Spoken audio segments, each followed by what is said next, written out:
Assalamu alaikum warahmatullahi wabarakatuh. Can you hear me?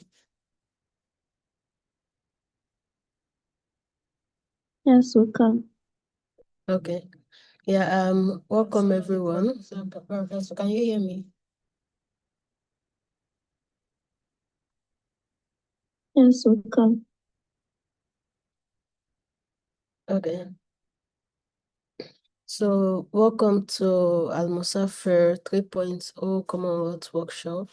So today we'll have Sister Kautha take us through the Commonwealth application process, what to look out for, and the different areas that are important for submitting the Commonwealth application. So, Sister Kautha, you have the floor.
Um, Good evening, everyone. It's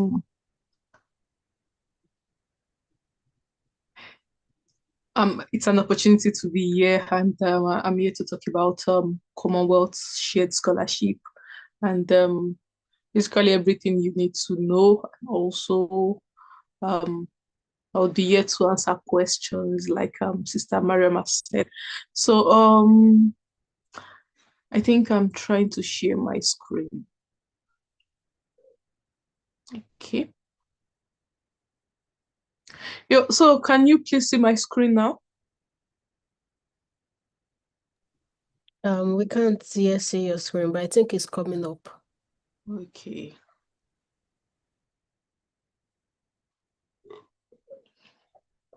Yeah, we can now. Okay, yeah. So starting from what Commonwealth is, and let me say there's a lot of Commonwealth scholarship. So my knowledge is basically limited to the one I was a scholar for. So but of course I would tell you if there is anything I know about the other one.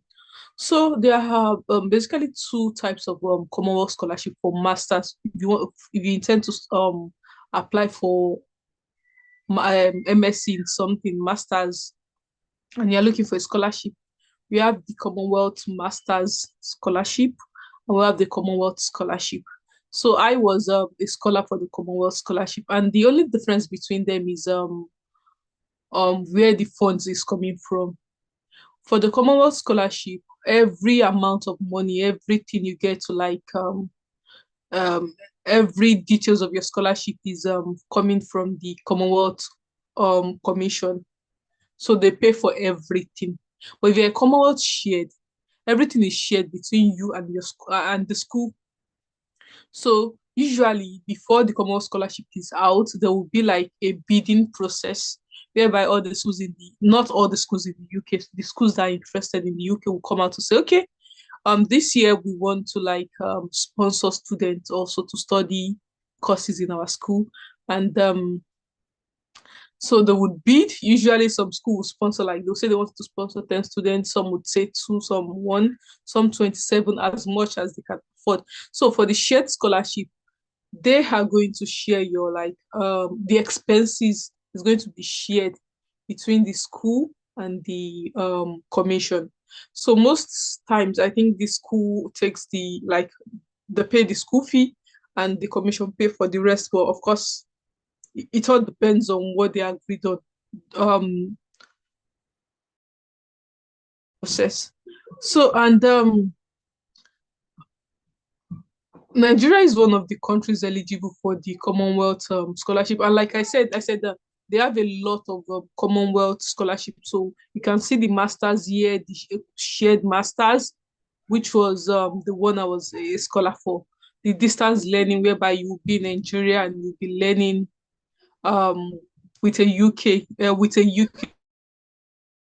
And I think you get to leave the country maybe just towards the end of your program. There is a way they do it, and also split site PhD. Also have a PhD scholarship, and they have the professional fellowship. I think that's after PhD or something for professionals, rather, like not for people that are education oriented, but like professional people in the corporate world. Then we have Commonwealth Startup. I think it's more like business oriented, but you can also look at the website later to have a better idea of how things are.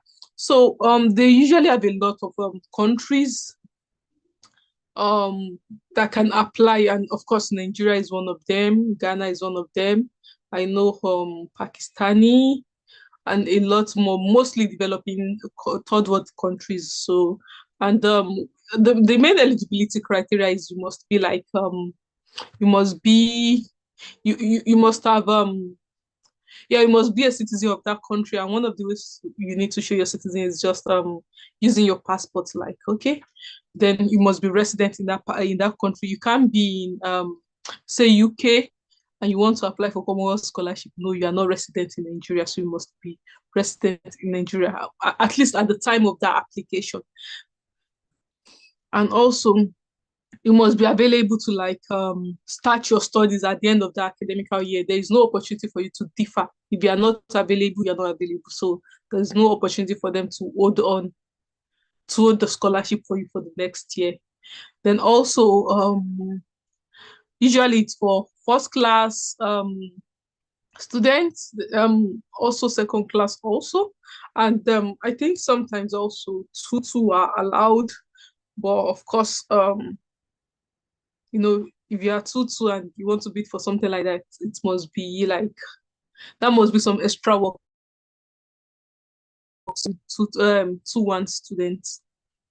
Then also another thing is that you must not like studied in a high income country before. So like it's more like, okay, you are not, you are talented, or you don't have the money to like travel abroad to like um further your studies. So it's not like you got your BSc in Canada and you want to apply for Commonwealth. No, it's not possible.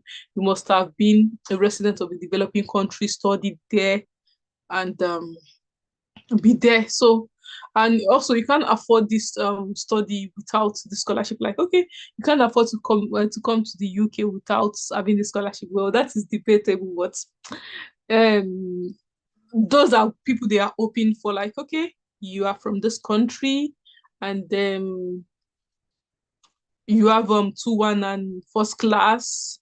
You haven't worked in an high income country for an academic year or more, then you can't even afford to like to study abroad if you want to do that on your own. And the documentation they need to show this is I think just your passport for the Commonwealth shared scholarship.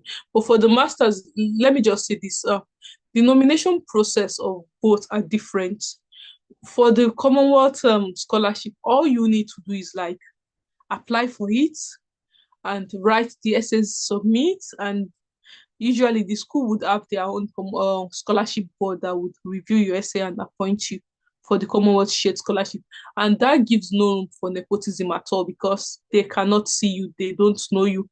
The only way for them to see is through what you've sent forth through your essay. Like, that is the only way they know who you are. So there is no putting a face to the name or to the essays or something. But for Commonwealth masters, after writing your essays and you submit it, when you get nominated, you would have to go to the Ministry of Education of your country, where they will conduct an interview for you. So for the few people I know who got the scholarship, they have to go down to Abuja to have like an interview. And for that, there is a face to the name. There is, a lot of things to the name. So unlike, I can't say it is maybe not favorable enough. I don't really know a lot of things about it, but I know Commonwealth Shared is absolutely free of nepotism because they can't see you. They are only judging you based on what you've sent forth. So, and that is the eligibility criteria. So going back to the Commonwealth Shared Scholarship, every year they have like okay, one of the things I said, like about the schools bidding already. I don't know if the application for this year has been done, but if not, then we can have an idea of the schools that are bidding and how many students they would like to they would like to take care of, or they are looking for. So, and each school also has their bidding eligibility. Like I don't really know much about that, but they have each schools come forward to say we bid, and they have how they do the bidding also. So, and like it was said, up to 8 courses. So one thing about Commonwealth Scholarship, Shared Scholarship is you do not have the total freedom of the course to study. You can only apply for the course the universities has put out. Let me say, okay, for my school, so as probably they put out 5 courses, and you have developmental studies, developmental economics, and something around that. And one thing I've noticed over the years is that each schools has what they are looking for. Like they have something they are passionate about. Usually, so as you see them, all the courses they put out centers around development, like economic development. So if you want to apply, like you have to look for a course under that under that under what the university has put out. You can't just say, if the university has put out something about developmental studies and so, you can't say you want to study pure economics. If pure economics is not there, that means you probably cannot apply that year because what you intend to study is not there. So, and uh, that is that. So another thing I would love to say is that it's quite maybe complex or not, I don't know, but you know when you're dealing with the shared scholarship, you're dealing with two people: Commonwealth Commission and the school. And I would like to tell you that the applications are not the same. You have to apply to the school first and get admitted for that course. So, which is like, well, UK admissions are not so stressful, at least as back as 2021. I don't know about now.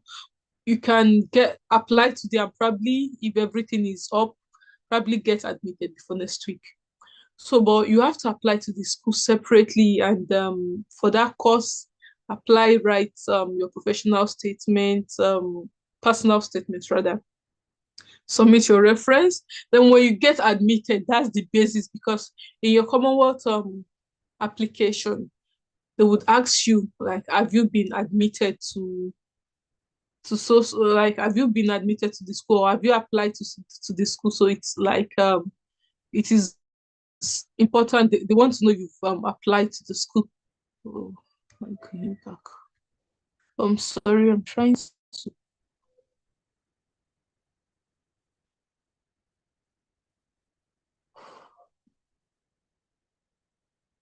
So they would ask you that, and they want to know if you've applied. So moving forward, moving straight to the Commonwealth Scholarship, I think I've discussed the eligibility, which is the main thing. Like, even before submitting your application, you have to know if you are eligible for the scholarship before the very first thing. And also, it is important for you to know that um it is not all schools that were on the list last year that would be there this year. It's all based on bidding. So but usually, before, I think shortly, probably a week or two before the application is out, they will tell you the name of the schools um that are up for this year application, and they would, I think, they will put the numbers of their the numbers of applicants they are willing to to sponsor rather. So that would always be there. I'm trying to go back. No, if share screen.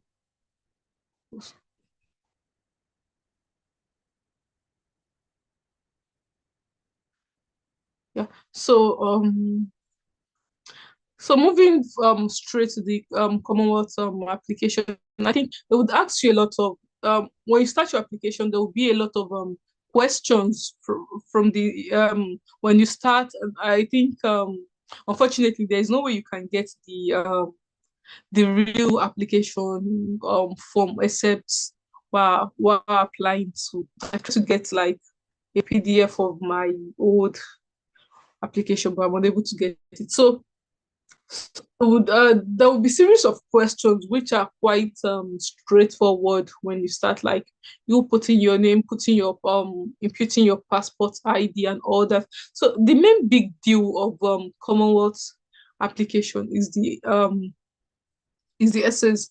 It has quite a lot of essays, each having its own word count, and it's more like you submitting a business proposal or something something around it.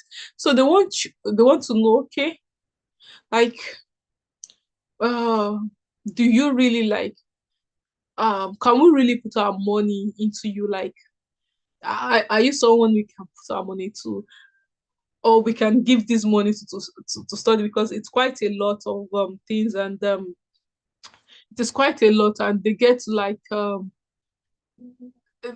they pay for everything, so like it's more like paying you to study. So they want to know if it's really going to worth it. So there is a lot of essays involved, which is not it's actually not funny, but you have to do what you have to do. And one thing I would say is, if there's anybody here who intends to apply for the Commonwealth Scholarship, don't wait till the application is out. Fine, that can be dicey, because if you're looking towards applying to a school, let's say University of Leeds, and you want to apply for maybe MSc Energy, um, renewable energy, you may be shocked to know that this year, University of Leeds is not sponsoring anyone for MSc renewable energy. Maybe probably after writing your essays.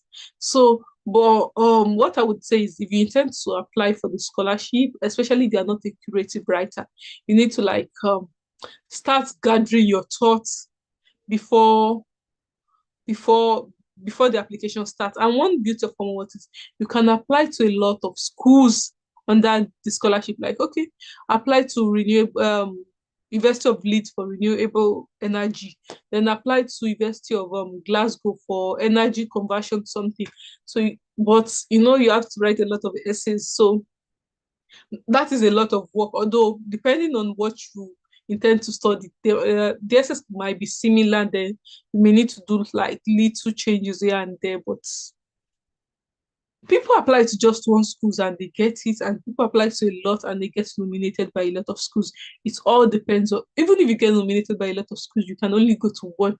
You would have to like drop the rest for the next reserved candidate. So, but it is like um have I like, is my essay the best, or do I know if I'm going to get nominated? And you're competing against a lot of people, you don't even know who your competitors are. So you just have to put your best forward. And boy, if you can apply to a lot of schools for different courses, fine, then you get to choose probably the best course or the best school or anything. But of course, all schools are not they are not regular, they're very great schools. So um I think I have one or two things I would like to share. Yeah.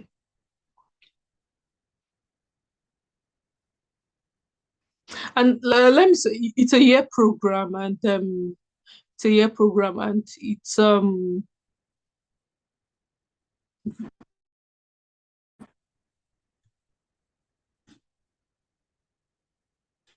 yeah, I think,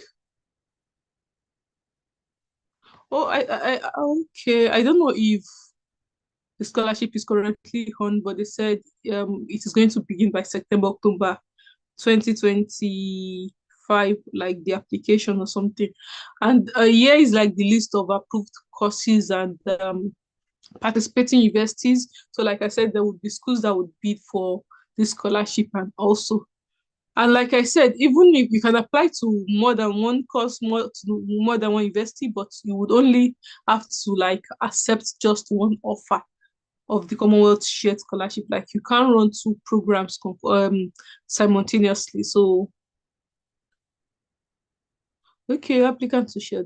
Okay, yeah, depending on how the year, like by March, May, you should know if you've been nominated for the Commonwealth Scholarship because so that you can start your visa process and be in UK by September at the start of academic year by September um and once you know like once you get your nomination and another thing is like I would like to say is this once you put down the list of your reference during your application, you can't change it. So you must be sure you are putting. I know a lot of scholars would have mentioned this during the past sections. Be sure that you have a very good relationship with whosoever you are putting down. Though Commonwealth will ask you for 3 reference, and when you get nominated, they are not going to ask you for the reference at the beginning until you get nominated. So when you get nominated, 2 must submit a reference on your behalf. So in case of death of one, like God forbid, but then you should have 2 other people doing that for you because unfortunately you can't change your reference after your application submission. And then personally, it was something I encountered. Like I told one of my lecturers because people can be funny, so I need to mention this. That okay, I am applying for this scholarship and I'm dropping your details, and I did.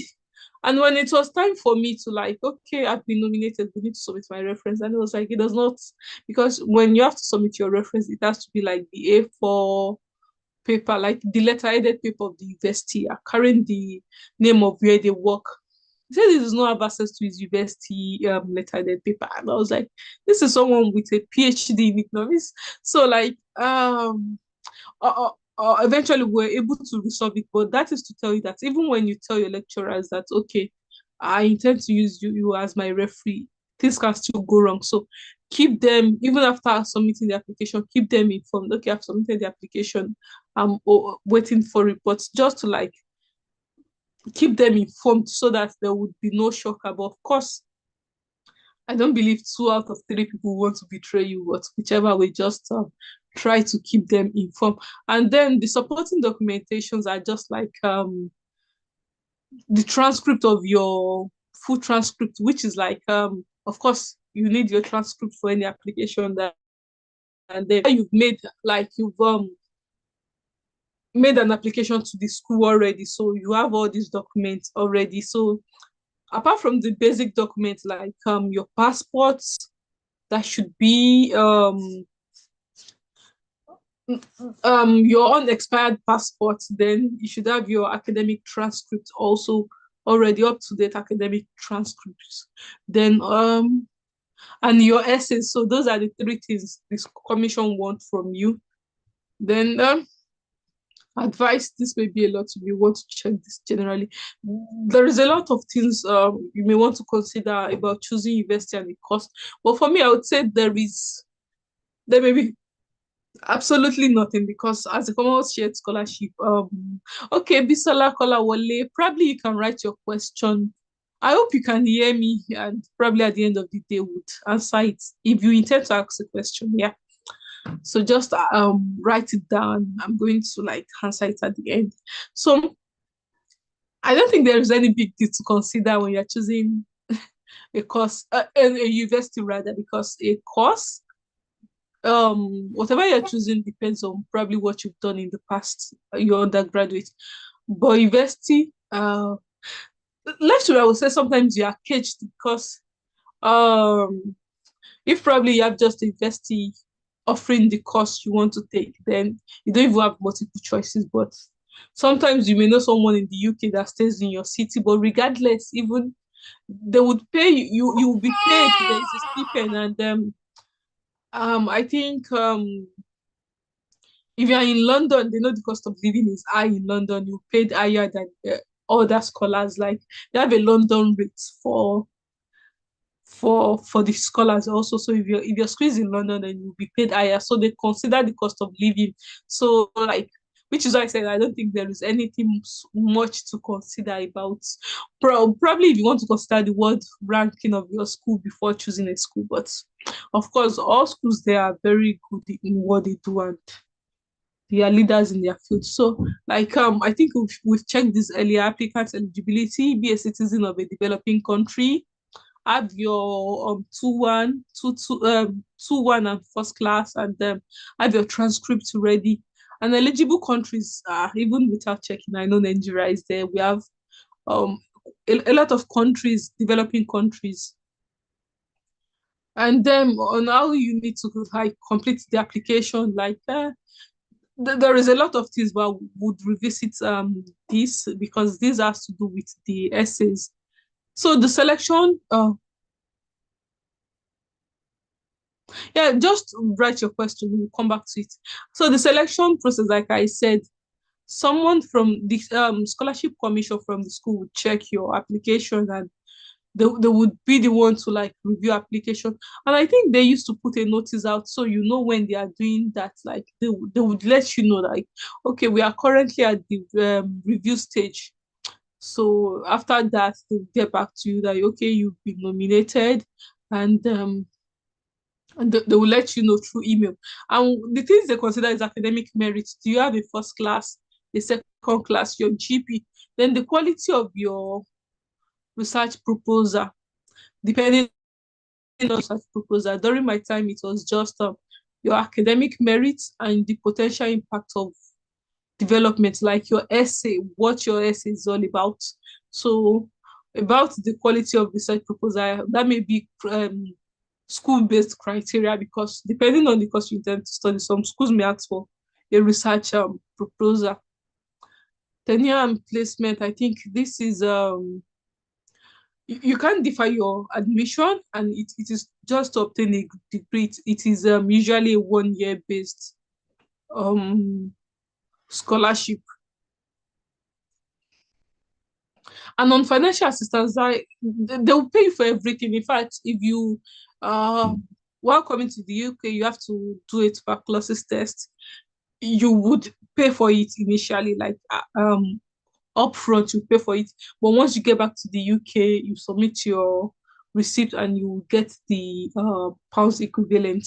So you'll be paid for everything. And like they said here, they said approve airfare to and fro from the UK. And let me chip this thing in. For Commonwealth Scholarship, you cannot stay back in the UK. After your studies, you have to come back home. Although I think one beauty is that they do not specify how long you should stay back at home. So if after 3 months you get another opportunity to come back to the UK, you can come back. But they want you to like after studying, they want you to come back, because the whole idea is for you to gain in knowledge and go back to your country to develop your knowledge, to develop the knowledge. Although people stay back, well, everybody's story is different. I know people that stayed back, but once you say you want to like you sign there's usually an agreement or like a documentation you sign after getting the scholarship, before after the nomination, after you have been nominated. So one of the clauses, you have to come back home after your scholarship, and that is it. So like, okay, they pay for your flights once you are coming to the UK, and once you're going back, they pay for your fee. They have how they get across to it. It is shared rather, so the schools knows how they like waive the school fee for you. You don't have to pay, you don't have to worry about that. And they give you a living allowance if 1,378 per month. And if you're in London, you get 1,690. That's a lot of money. Then you also get warming clothing allowance. So winter is coming now, and you get to school in September. Winter is like we are in autumn now, but we are moving to winter. So you get like, okay, I want to buy jackets, I want to buy gloves, I want to buy socks. You get the warming clothing allowance. I think it's automatically once you land, they are going to give you, because they know you need to get your winter accessories. Then also, if you had to like for a dissertation, if you had to travel, depending on what your dissertation is, there's usually a study travel grant also that you'll be paid. But I think it is capped at £125, not a lot of money, but depending on I think it is capped, so you would get a travel grant also. And yeah, um they said contribution towards the cost of mandatory tuberculosis tests, like, so it will be paid back. And if you are divorced, widowed, and or a single parent, and I think this is if you bring your children to the UK. Like they said, if the children are living with them at the same address in the UK, they would also give you your children allowance. But the truth is, you can't afford to like study and have a child beside you. It's going to be, except if you have people in the UK already and they are willing to help, because childcare is a big deal. So, um, but they said there is child allowance for your, I think 590 for the first child. That's a lot. Even citizens don't get 590 per month for a child. Then 146, I think, well, quite a lot of money. But of course, at the end of you getting all the money, you can go back to, you have to go back to your country, but you can be a billionaire by getting a scholarship. I mean, scholarship made me a billionaire, so something like that. So let's go back to completing the form, which is the big deal of Commonwealth Scholarship. So they said list all your undergraduate qualification. So you see ND, they want you to list it. And if what you have is just a BSc, list it. Then list up to 10 publications and prices. You don't have to have 10 publications and prices, but one thing about Commonwealth Scholarship is they understand, like, there is a foundation to where you are. Like, you did not just become an undergraduate or a graduate. You got here through a process. So they do not mind you writing, I was the head boy in my school, is a prize. I was the head girl, like you got an award for it. I was the most brilliant in 100 level, those type of awards. They do not mind you writing that. It's like, it all matters because I think they have your leadership skills is like a big deal to them. So, and they want you to provide details of your employment history, also where you've worked. Although this does not really matter, but of course they want to know, have you worked in an high income country before in the past? And also list 3 names of 3 referees also. And if you are working, one of those referees must be your current employer. Yeah. So, and well, mostly you list the names of your lecturers and put their work email and let them know. Then also provide a development impact statement in 4 parts. So this is the big essay. So let's move on straight to this essays. They said the first one is developmental issues at global and national level. So, like, depending on what you intend to study, for example, I studied developmental economics, and this centers around developmental issues in the country. And well, Nigeria is a third world country, so there's a lot to talk about. So if you're looking to study something about crime or something, you may want to talk about insecurity. If you've studied something like, you can talk about electricity issues like energy conversion and all that. So I so talking about developmental issues in my country, I addressed poverty because more like one of the big deals. And this is my essay. This was the essay I submitted for my 2021 scholarship. So like, I try to like let them know what poverty is in Nigeria. And one thing is, you would agree with me that poverty is relative, because to someone they may consider they are self poor because they are unable to eat turkey, and to someone they are poor because they are unable to afford gari. So poverty is like, it is relative. And it can mean something different to different people considering their social class. But when we look at it like on the basis, before you can say you are poor, then there must be certain things like, okay, hunger, having lacking access to basic amenities. So this was my essay, and if you have to quote anything, anyone, or any publications, then like as a potential graduate student, remember to reference it.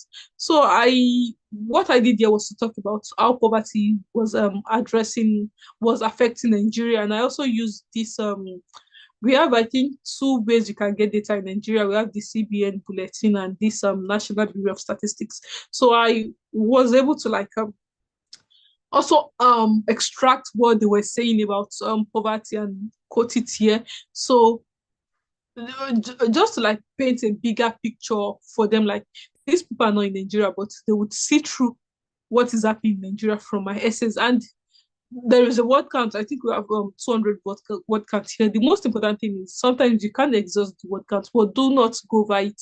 But the most important thing is for you to like write over half of it. If the word count is 200, then you must have more than 100 words or 100 words. But do not exceed your word count because they will check. So that is one of the um that is one of the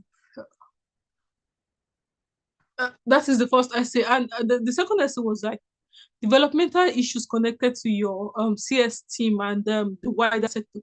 Every year they have like a team of what they want to address. I don't know if it's the same every year. I want okay. So the team of your course would fall under a team. So let's say my course, development economics, was under promoting global prosperity. So looking at global like prosperity means from the nation point of view, okay, poverty fits perfectly under this also. So they said how this study relates to your team. So I was able to explain how poverty relates to oh no wait. So how poverty relates to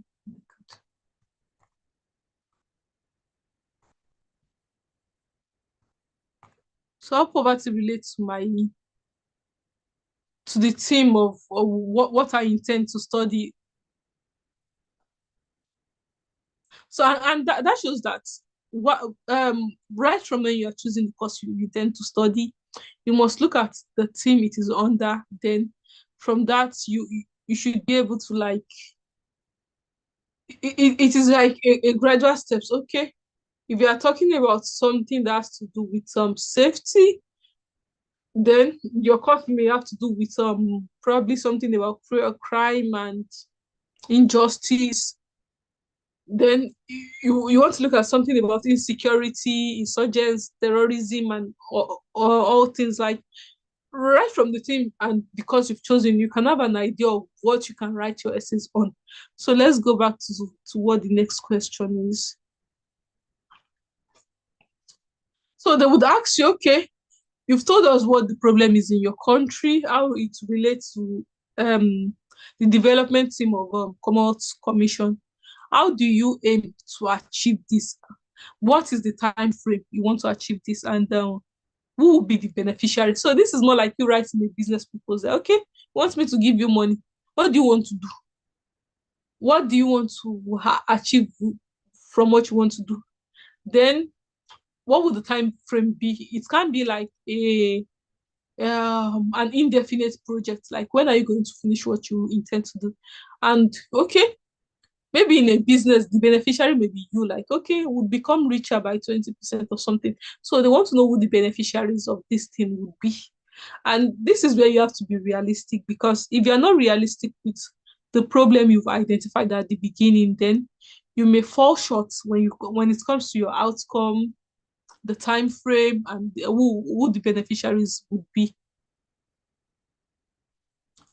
So sorry. I think there used to be a lot of essays then, and probably things are getting better or they are getting more lenient now. Oh my God.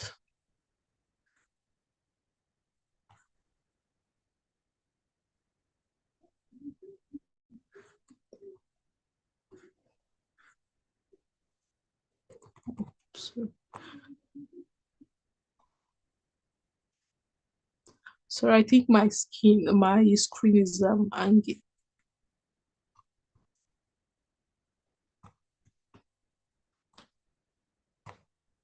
Okay, yeah.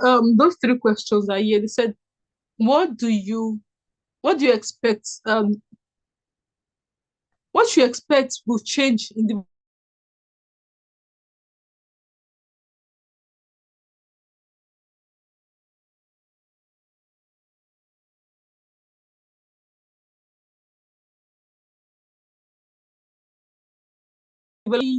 um considering the fact that I've mentioned poverty already, and one of the things I did was like I identified the six highest states with poverty in Nigeria. So my essay was it was around them because I can't say I want to conquer poverty in Nigeria. I'm not Tinubu, so I need to like be realistic on what I can work with. So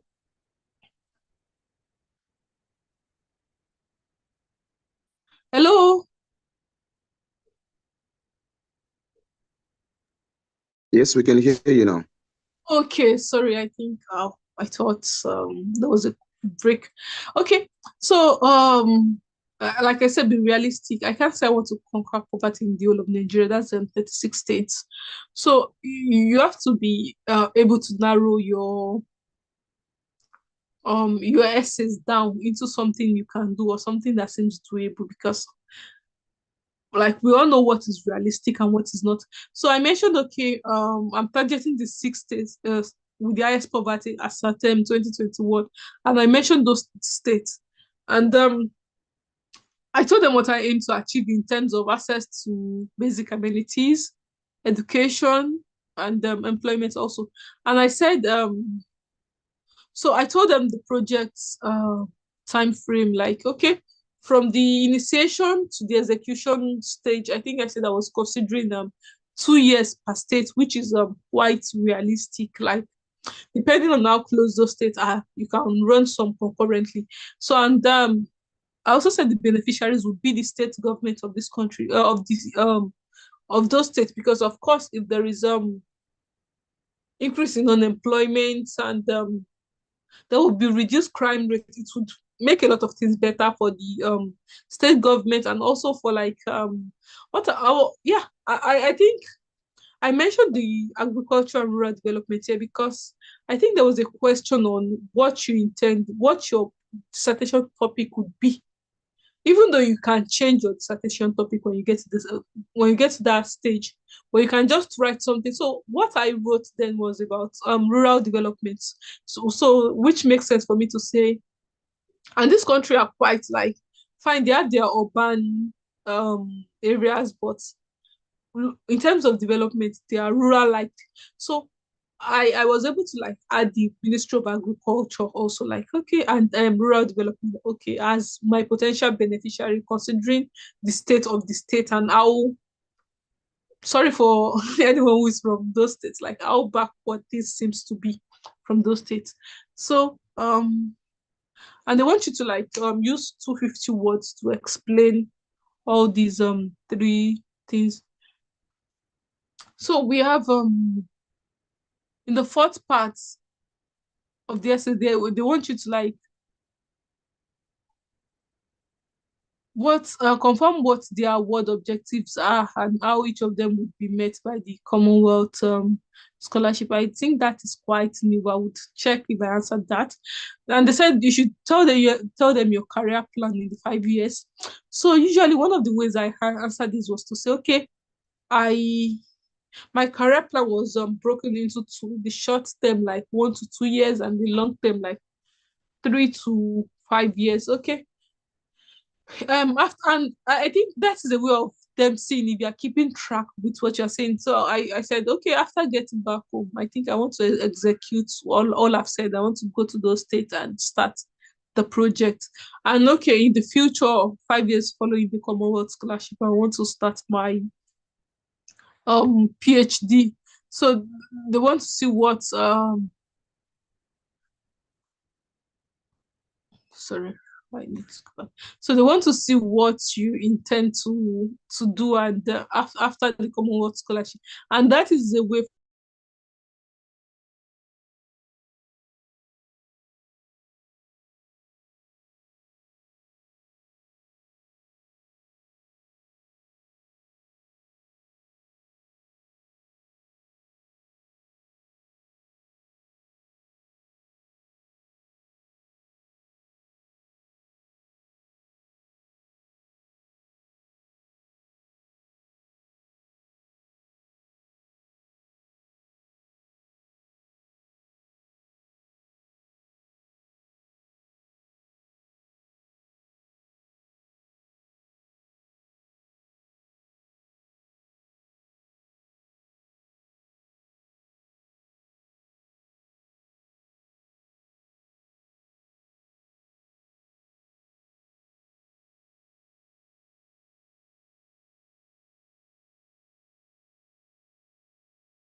Hello, good day all. Please, am I the only one that cannot hear anything?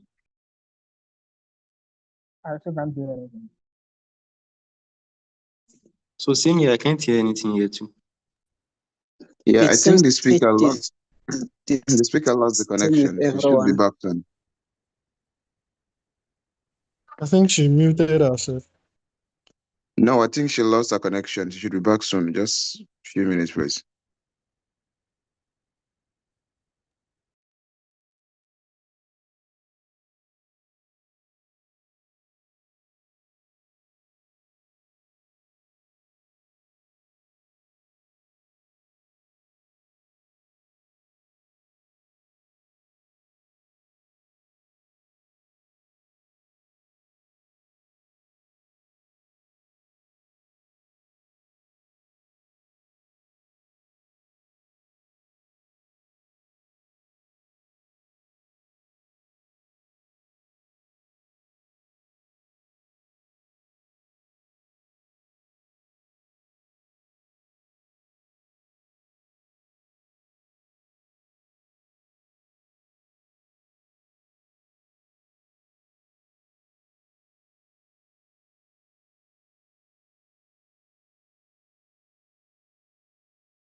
The presenter is not back. Well, sorry to ask. Just give me a minute. She should be back soon. Okay, thank you.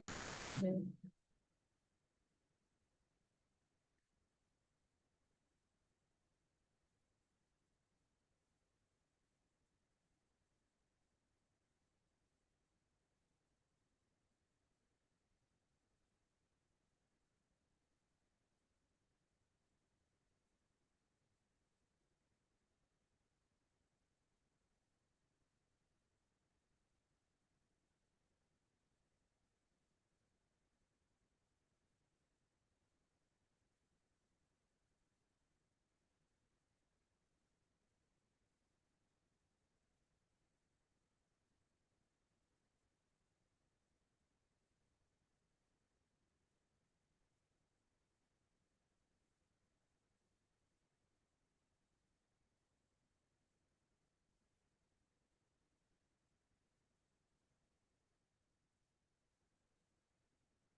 Okay, the speaker is back, so you can go and continue answer. Oh, sorry. So I think I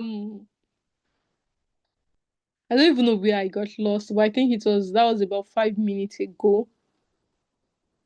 So I think the last two parts of the scholarship centers around you writing a personal statement, and it is all about how you're able to write your story. Like it doesn't matter if you went to a private university. It is how you're able to write your story. Like they want to know about you, what your life was growing up, and you need to explain to them and all that. So they want to know about you and why you need this scholarship.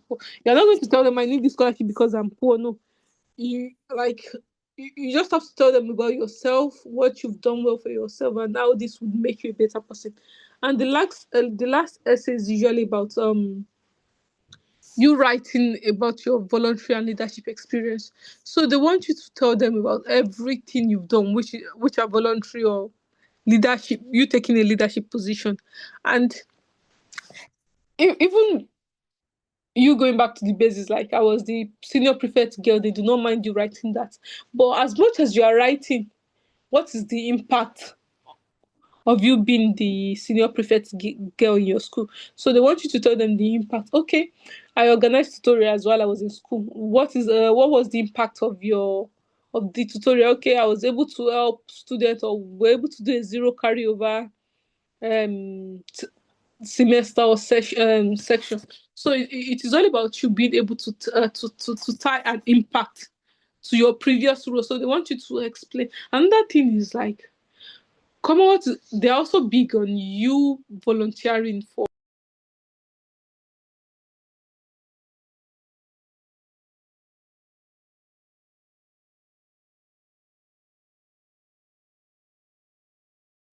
So they're also very big on volunteering, probably like for an NGO, like, okay, you supporting a cause also. So that way they see you as someone who is always willing and ready to give back to the society. So, but of course, the most important thing about Commonwealth is it is how you put your story. That is the most important thing about it. It has a lot of essays which can be quite overwhelming, but how you put everything down matters. That is the most important thing, and you being able to like tell your story. And one thing I would say, of course, that may come from the angle of, okay, you were a past scholar. I would say Commonwealth has a format, like they have what they want you to do, and if you can take your time to like study their patterns, like what they want, left to me, I would say it is easy to get. But maybe if you ask me, so that might not be my position. But looking at um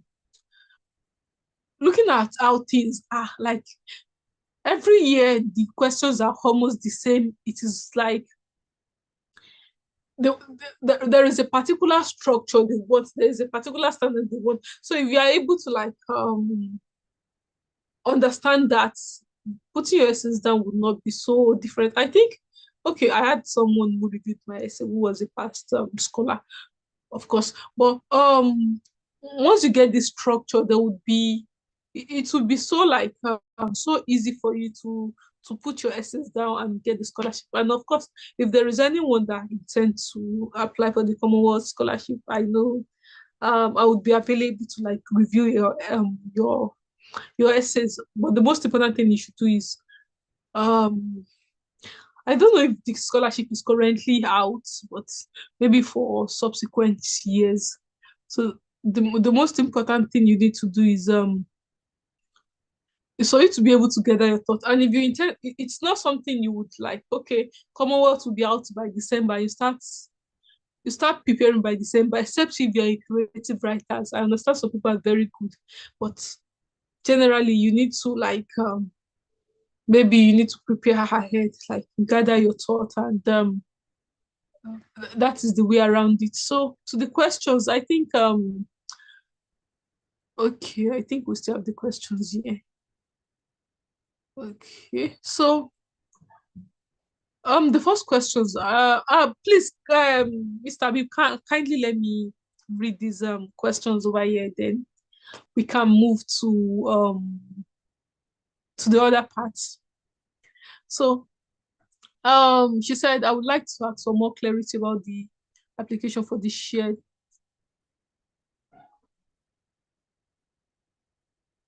The ideal time to start applying for the master's quiz, if the application is going to be out, like if it's going to be out later, we are in November, October rather. I'm not sure, but I would check and get back to the group after. But you can also check this website. This is their one and only website. This cscuk.fcdo.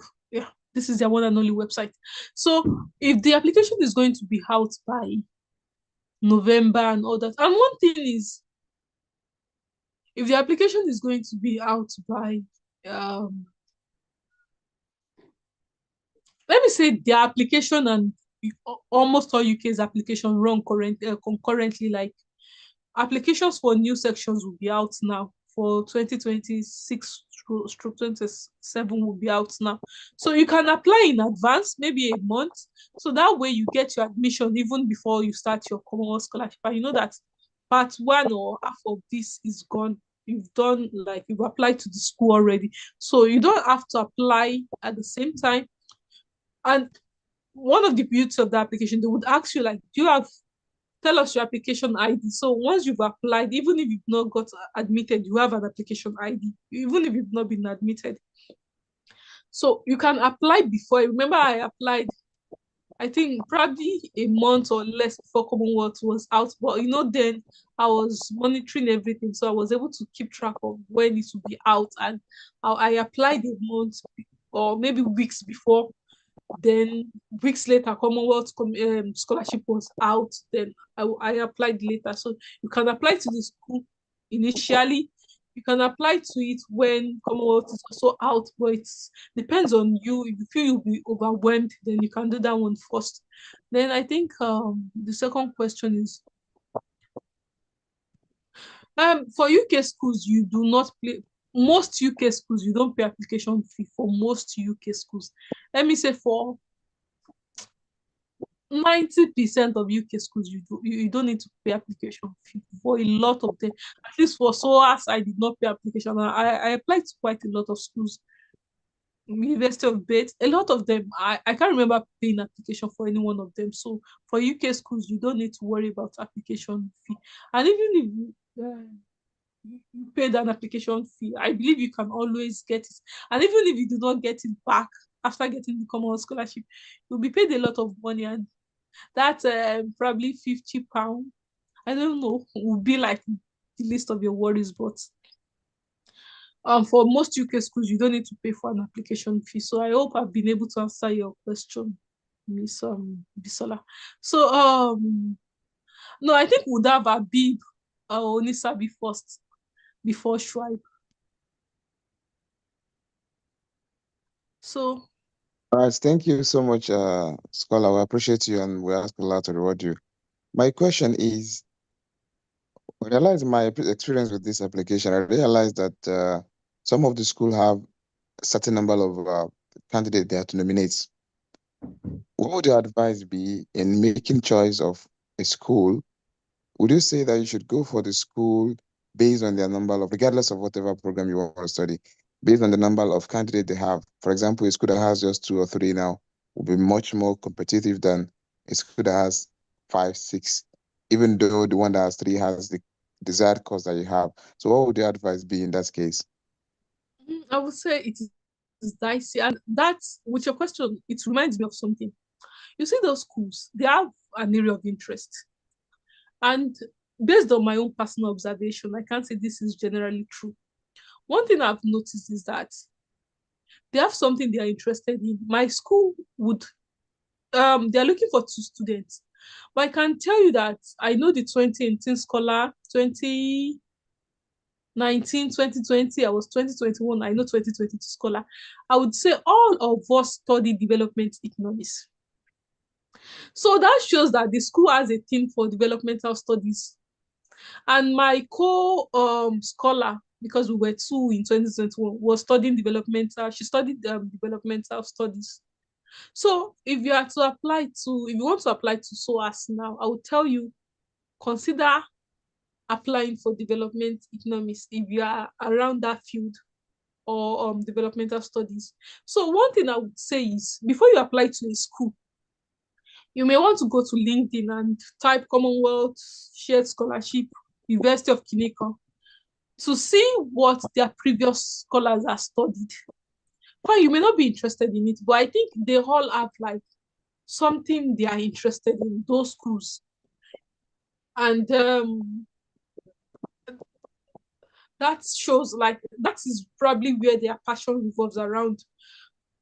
But I don't think the numbers of nomination means anything, because a lot of people would apply to these schools. The quality of your essays matter. That is the most important thing. Even if we have 10 nominations, they have school. Whatever you put forth would like judge. I don't think it has to do. Fine, you know that if you have two nominations, then it is just like two candidates. But and that is also another beauty of you applying to more schools. Like there's a lot of schools you can apply to, more than one university, more than one course. Well, I don't think that matters, but sometimes those schools have what they're interested in also, which may be the judge of things. So does that answer your question, please? Yes, it does. Thank you so much. Thank you. Mr. Shuaib. Assalamu alaikum. Thank you very much for the opportunity, and thank you for taking us through. So when you were discussing the application process, you made mention that we can apply to so many schools, and we are going to we may be nominated by many schools also. So I want to ask, for the application for the Commonwealth, so as you're applying for so many schools, did one application suffice for the whole schools, or you have to create another applications for the other schools? And even if you are doing that, are you going to be creating another account? Like, can you use the same email for the other one you are applying to, or you have to create another account and other things like that? That's my question. Thank you. Okay, let me take it from the rear. You can use the same email. You don't have to create another email. I think there's usually a place where they ask you to like add another application after submitting an application. So you can add multiple applications. You don't need to create multiple emails, just an email, and you can add multiple applications under that email, like to even to the same university for like let's say development economics and development studies, they are quite related. So you can apply to SOAS for development economics, apply to SOAS for that same developmental studies. So about your essay, I would say the courses, they would dictate the tone of your essays. So if you are studying related courses, you may need to change one or two things around your essays. But if you intend to study something entirely different, like, okay, I want to study developmental economics, and at another university I want to study environmental economics. They are quite, to a reasonable extent, they are distinct. So that means the tone of my essays would be different. That means I would have to write something different for, especially about all those essays relating to like, okay, what is your developmental issues? There are some part of the essays that regardless of the numbers of your application, they will be the same. Things like personal statements, because it's about you. So those parts of the essays that are referring to you, that are asking about what your life has been, you don't have to change anything. But when you're talking about what the developmental issues are, like the schools, then so sometimes you may have to write entirely different essays. But everything depends on the courses you intend to study, how related they are, and the similarities in them. So that would dictate what you have to do. So that is it.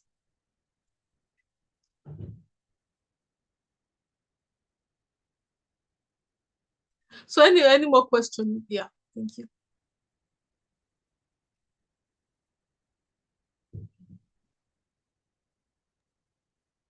Yeah, excuse me. I recall that you said you are going to be helping with essay review. So do you have a timeline for that? Maybe you'll be expecting that anybody who wants you to review their essay should send it in within this time to this time. We believe you have a lot of things you are doing as well. So if that is applicable, we'd like to know that. Thank you. Of course. You can't send your essay to me a day before the submission or deadline. So I would expect, like, you should expect a week turnover from me. So if you're expecting a week turnover from me, then you should put that into consideration. Like, if the submission is on Wednesday, then there's no way I'll be able to meet up. So you should. And it's not like I'm going to, like, the idea of my review, it's not like I'm going to, like, rewrite, or, but of course, from my previous experience, I would be able to tell you, okay, this is what you need to impute, and this is what you may need to add or something. So that would be like giving a comment on what you've done already. Yeah. So that is what my idea of review would be like. But yeah, if you intend to send me your essay, then there should be a week turnover. You should expect at least a week for me to, like, get back to you. All right, thank you.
So I think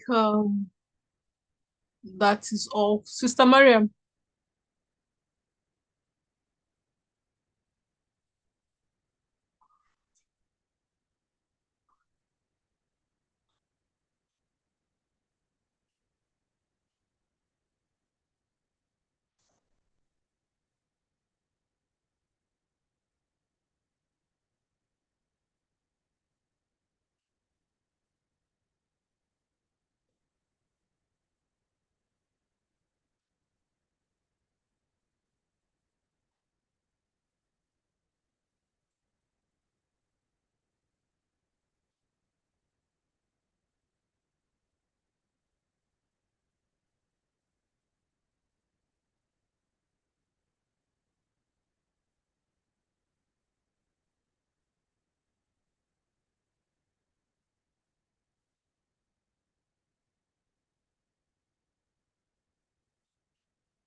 Assalamu alaikum.